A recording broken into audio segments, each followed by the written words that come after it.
So hello man, welcome everyone, welcome to প্রতিষ্ঠা education and training. আজকে আমরা নিয়ে চলে এসেছি ফিজিক্সের আরও একটা ইম্পর্টেন্ট টপিক, সেটা হলো কি গতিবিদ্যা বা মেকানিক্স।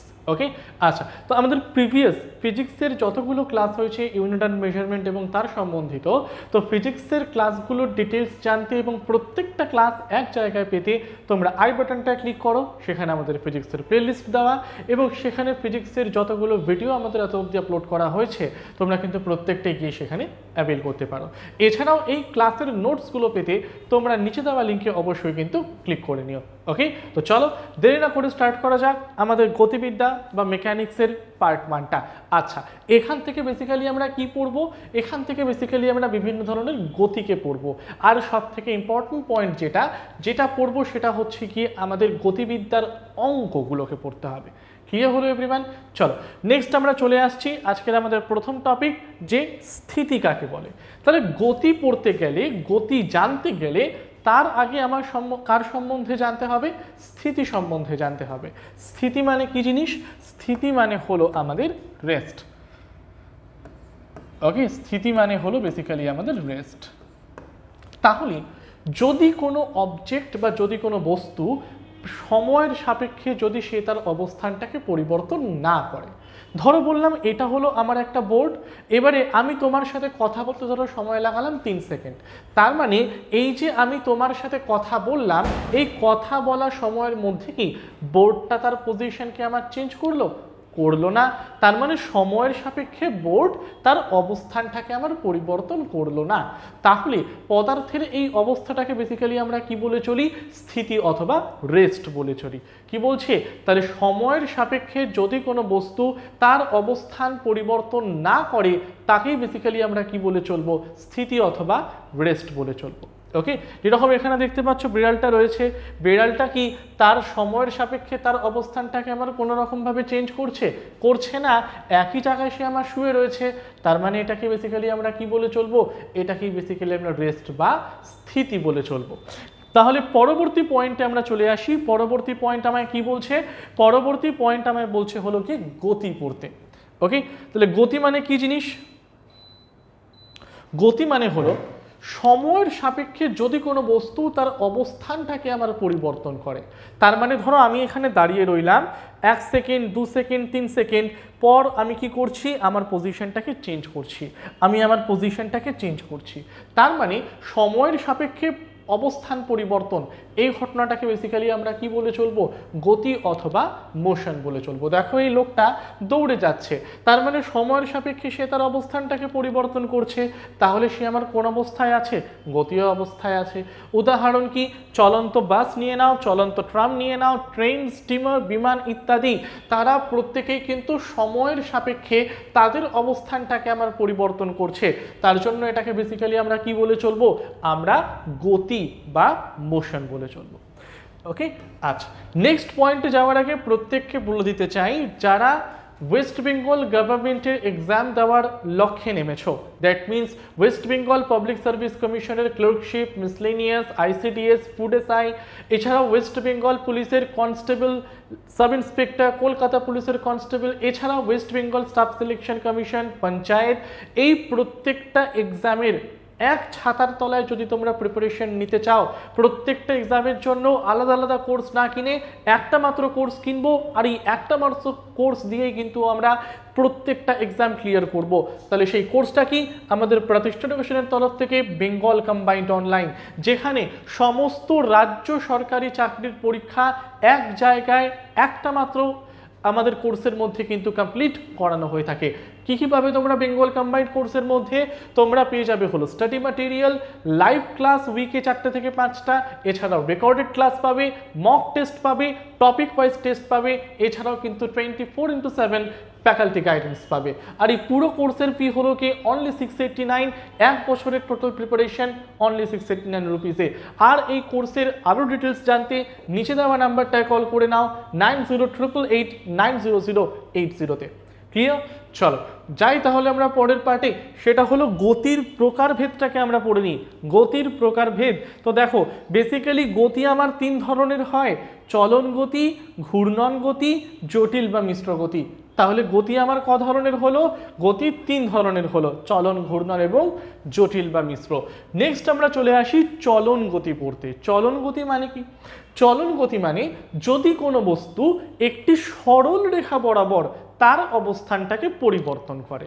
দ্যাট মিনস আমি সরল রেখায় বরাবর হাঁটছি, আমি সরল রেখায় বরাবর হাঁটছি, তার মানে আমার একটা মোশন হচ্ছে, আর এই মোশনটা কি আমার স্ট্রেট লাইন বরাবর হচ্ছে। তো তাহলে যদি কোনো বস্তু সরল রেখা বরাবর তার অবস্থানটাকে পরিবর্তন করে তখন তার গতিকে আমরা কি বলবো? চলন গতি বা ট্রানজিশনাল মোশন বলে চলবো। সময়ের সাপেক্ষে অবস্থার পরিবর্তন যদি আমার সরল রেখা বরাবর হয় তখন তাকে আমরা কি বলে চলবো? চলন গতি বা ট্রানজিশনাল মোশন বলে চলবো। উদাহরণগুলো কি? ছাদ থেকে ছেড়ে দেওয়া কোনো ঢিলের গতি।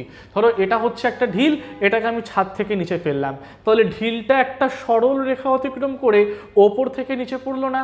তাহলে ওপর থেকে নিচে পড়া মানে অবস্থার পরিবর্তন, তার মানে সে গতীয় অবস্থায় আছে, আর একটা সরল রেখা বরাবর পড়লো। তাহলে সরল রেখা বরাবর গতির পরিবর্তন বা অবস্থানের পরিবর্তন, এটাকেই বেসিক্যালি আমরা গতি বলে চলি, দ্যাট মিনস চলন গতি। নেক্সট আমরা যেটায় পড়ব সেটা হলো আমাদের ঘূর্ণন গতি। ঘূর্ণন গতি মানে কি জিনিস? ঘূর্ণন গতি মানে হলো কি রোটেশনাল মোশন। ব্যাপারটা কি বলতো? বাড়িতে আমরা প্রত্যেকে ফ্যান চালাই না? তাহলে ফ্যানের একটা অ্যাক্সিস থাকে, আর অ্যাক্সিসের চারপাশে ঘুরতে থাকে কে? ফ্যানের ব্লেডটা। অ্যাক্সিসের চারপাশে ঘুরতে থাকে কে? ফ্যানের ব্লেডটা।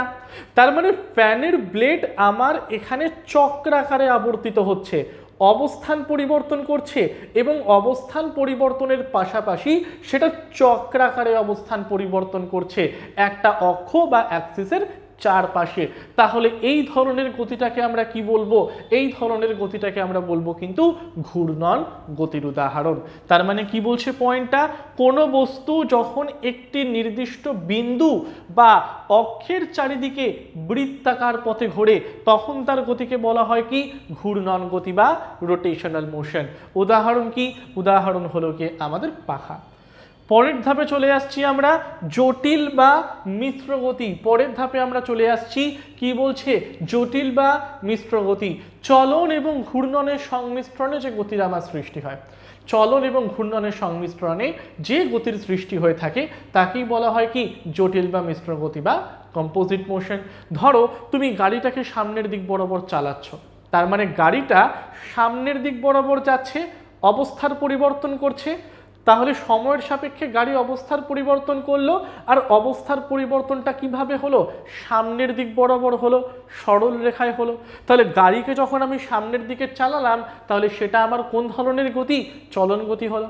নেক্সট, গাড়ির যে চাকাটা, দুটো চাকার মাঝখানে একটা অ্যাক্সিস বা অক্ষ, আর তার চারপাশে এরকমভাবে ঘুরছে একটা চাকা, এদিকে ঘুরছে একটা চাকা। তার মানে চাকাটা অবস্থার পরিবর্তন করছে কার চারপাশে? অক্ষের চারপাশে। তার মানে চাকাটা কি লক্ষ্য করলাম আমরা? চাকার মধ্যে কিন্তু ঘূর্ণন গতিটাকে লক্ষ্য করলাম আমরা। তার মানে গাড়িটা সামনের দিক বরাবর এগিয়ে গেল, চলন গতি। গাড়ির চাকার ঘূর্ণন হলো অক্ষের চারিদিকে, দ্যাট মিনস ঘূর্ণন গতি। তাহলে চলন এবং ঘূর্ণন এই দুই গতিকে যেখানে আমরা একসাথে দেখতে পাই যাকে বলা হয় কি? জটিল বা মিশ্র গতি। উদাহরণ কি? ধরো বাস চলছে বা ট্রেন চলছে, এগুলো দেখো চাকাটা অক্ষের চারপাশে ঘুরছে ঘূর্ণন, বাসটা সরলরেখা বরাবর সামনের দিকে এগিয়ে যাচ্ছে, দ্যাট মিনস চলন। চলন ঘূর্ণন একসাথে আমরা দেখতে পেলাম, তাহলে এটা আমার কিসের এক্সাম্পল হবে? জটিল বা মিশ্র গতির কিন্তু উদাহরণ হয়ে যাবে। ক্লিয়ার হলো এভরিওয়ান এত অবধি? আচ্ছা, প্রত্যেকে বলে দিতে চাই যারা আপকামিং মিসলেনিয়াস এবং ক্লার্কশিপ এই দুটো এক্সামকে পাখির চোখ করছো এবং তোমরা প্রত্যেকেই জানো যে কোনো কম্পিটিটিভ এক্সাম ক্লিয়ার করার জন্য মক টেস্ট কতটা গুরুত্বপূর্ণ। কারণ মক টেস্ট ইভ্যালুয়েট করার পরে তুমি জানতে পারো তোমার পজিশনটা বর্তমানে ঠিক কোথায়, তোমার পড়াশোনার জায়গাটা বর্তমানে কোথায়, এবং সেটাকে তুমি আরও কতটা এবং কিভাবে ইমপ্রুভ করতে পারবে সেটা কিন্তু মক টেস্ট দিয়েই জানা যায়। তার জন্য আমরা নিয়ে চলে এসেছি প্রতিষ্ঠা এডুকেশনের পক্ষ থেকে ক্লার্কশিপ মক টেস্ট এবং মিসলেনিয়াস মক টেস্ট। এই দুটো আলাদা আলাদা মক টেস্টে প্রত্যেকটার মধ্যে তোমরা কি পাবে? 5টা ফুল length mock test, plus 50 plus topic wise test. এছাড়াও টেস্টগুলোকে তোমরা ঘরে বসে কিন্তু দিতে পারবে, প্লাস টেস্টের পিডিএফ ডাউনলোড করতে পারবে এবং তুমি অন্য যতজনের সাথে পরীক্ষা দেবে তার সাথে কম্পিট করার পর তোমার র্যাঙ্কটাও কিন্তু তুমি জেনে যাবে। ওকে, ক্লার্কশিপের ফি হলো অনলি 47, মিসলেনিয়াসের ফি হচ্ছে কি অনলি 56।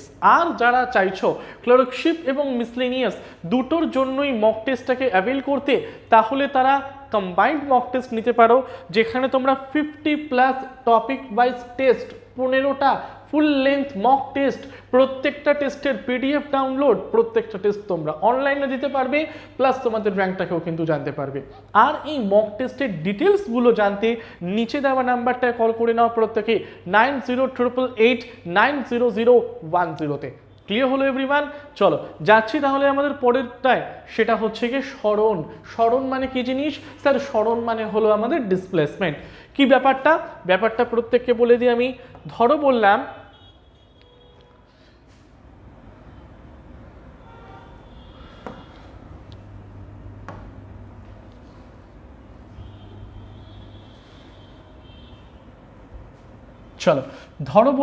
এ হলো আমার একটা পয়েন্ট, বি হলো আমার একটা পয়েন্ট।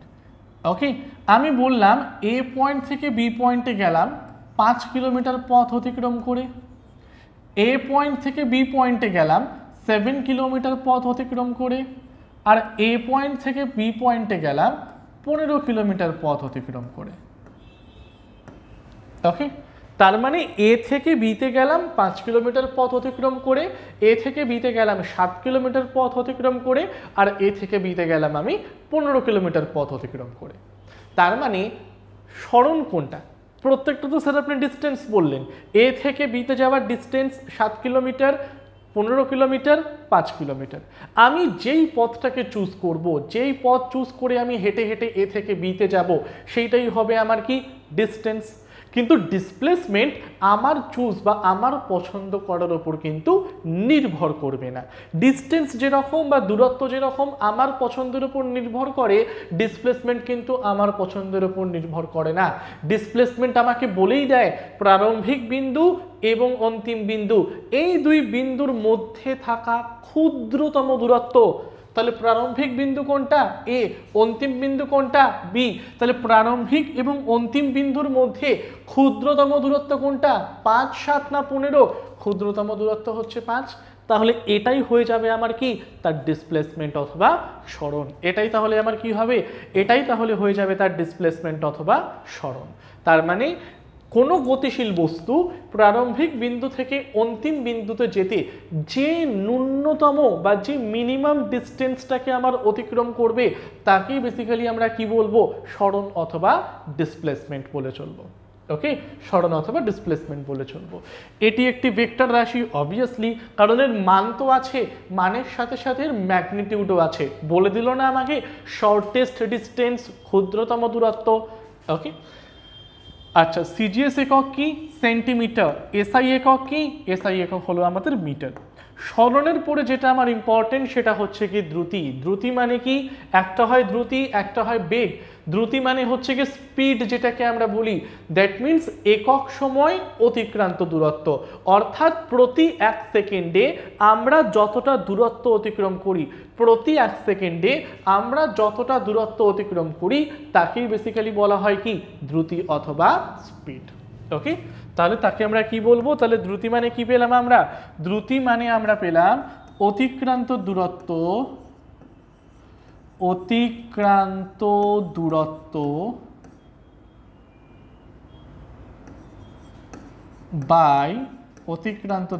বাই সময়।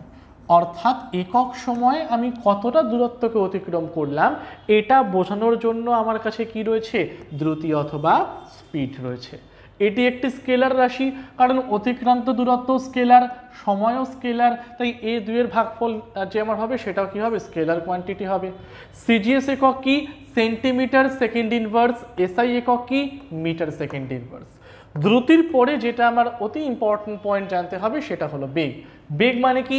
বেগ মানে হলো ভেলোসিটি, অর্থাৎ একক সময়ে অতিক্রান্ত স্মরণ। স্পিড বা দ্রুতিতে আমরা কি পড়লাম, একক সময় অতিক্রান্ত দূরত্ব, তার মানে অতিক্রান্ত দূরত্ব বাই সময় করলেই কাকে পাবো আমরা, দ্রুতি বা স্পিডকে পাবো। তাহলে বেগ বা ভেলোসিটি মানে কি, একক সময় অতিক্রান্ত সরণ, দ্যাট মিনস সরণ বাই সময় করলে কাকে পাওয়া যাবে, আমার বেগকে পাওয়া যাবে। তাহলে বেগ মানে কি, একটু ছোট করে আমরা প্রত্যেকে পয়েন্টটাকে নোট ডাউন করে নেব। বেগ মানে কি, বেগ মানে হলো সরণ বাই সময়। বেগ মানে কি, বেগ মানে হলো সরণ বাই সময়। তাহলে সরণ হলো গিয়ে কি রাশি, একটা ভেক্টর রাশি, তার জন্য বেগও কি হয়ে যাচ্ছে, আমার ভেক্টর রাশি হয়ে যাচ্ছে। তাহলে সিজিএস একক কি, সেন্টিমিটার সেকেন্ড ইনভার্স, এসআই একক কি, মিটার সেকেন্ড ইনভার্স। তাহলে বেগ মানে হলো সরণ বাই সময়। আচ্ছা, বেগের পরে আমরা নেক্সট যেটায় আসবো সেটা হচ্ছে কি ত্বরণ পড়তে। নেক্সট আমার ইম্পর্টেন্টটা কি, ত্বরণ। ত্বরণ মানে কি, ত্বরণ মানে হলো বেগ পরিবর্তনের হার। ধরো আমি তোমায় বললাম একটা গাড়ি চলছিল 10 কিলোমিটার পার আওয়ার বেগে, তারপর পরবর্তী কিছু সময়ের জন্য গাড়িটা চললো 20 কিলোমিটার পার আওয়ার বেগে। তার মানে গতিবেগের পরিবর্তন কত হলো, 10 কিলোমিটার থেকে 20 কিলোমিটারের পরিবর্তন হলো। তাহলে পরিবর্তন কত, 20 - 10 = 10 কিলোমিটার। এবার এই 10 কিলোমিটারের পরিবর্তনটা কতটা সময় হয়েছে, এই 10 কিলোমিটার গতি পরিবর্তনটা কতটা সময় হয়েছে সেটা জানার জন্য আমার কি দরকার, ত্বরণটাকে দরকার। তাহলে ত্বরণ মানে কি, ত্বরণ মানে হলো অ্যাক্সিলারেশন। তো আর অ্যাক্সিলারেশন মানে কি জিনিস, বা ত্বরণ মানে কি জিনিস, একক সময়ে বস্তুর গতিবেগ কতটা পরিমাণ বৃদ্ধি পেল, বা একক সময়ে বস্তুর গতিবেগ কতটা পরিমাণ কমে গেল। কমে যাওয়া মানে মন্দন, বেড়ে যাওয়া মানে আমরা তাকে কি বলবো, ত্বরণ বলবো। তার মানে ত্বরণের সংজ্ঞাটাকে আমরা ছোট করে লিখে নিতে পারি, কি বলতে পারি আমরা, অন্তিম বেগ মাইনাস প্রারম্ভিক বেগ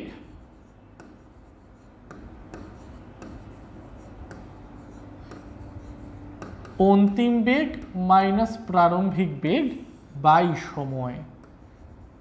অন্তিম বেগ মাইনাস প্রারম্ভিক বেগ বাই সময় করলে আমরা কাকে পাবো, করলে আমরা ত্বরণ বা অ্যাক্সিলারেশন পাবো। তাহলে বেগ পরিবর্তন বাই সময় করলে কাকে পাওয়া যায়, ত্বরণটাকে পাওয়া যায়। তার জন্য ত্বরণের সংজ্ঞা আমরা বলে চলি, বেগ পরিবর্তনের হারকেই বলা হয় আমার কি, ত্বরণ। ওকে, আচ্ছা, এটাও হলো একটা ভেক্টর রাশি। সিজিএস একক কি, centimetre second to the power -2, SI একক কি, মিটার সেকেন্ড টু দি পাওয়ার -2। আর আজকে আমাদের লাস্ট পয়েন্ট যেটা জানতে হবে সেটা হলো গিয়ে কি, মন্দন। মন্দন মানে কি, মন্দন মানে আর কিছুই না, অ্যাক্সিলারেশনের উল্টো, that means negative acceleration. Acceleration আমরা কি পড়েছিলাম, বেগ বৃদ্ধির হার, সময়ের সাপেক্ষে বেগ বৃদ্ধির হার। আর রিটার্ডেশন বা মন্দনে আমরা কি পড়ব, সময়ের সাপেক্ষে বেগ হ্রাসের হার। সময়ের সাপেক্ষে বেগ যদি আমার কমে যায়, সময়ের সাপেক্ষে যদি ভেলোসিটি আমার কমতে থাকে, তাহলে সেটাকে বেসিক্যালি বলা হয় কি, মন্দন বা রিটার্ডেশন বা নেগেটিভ অ্যাক্সিলারেশন।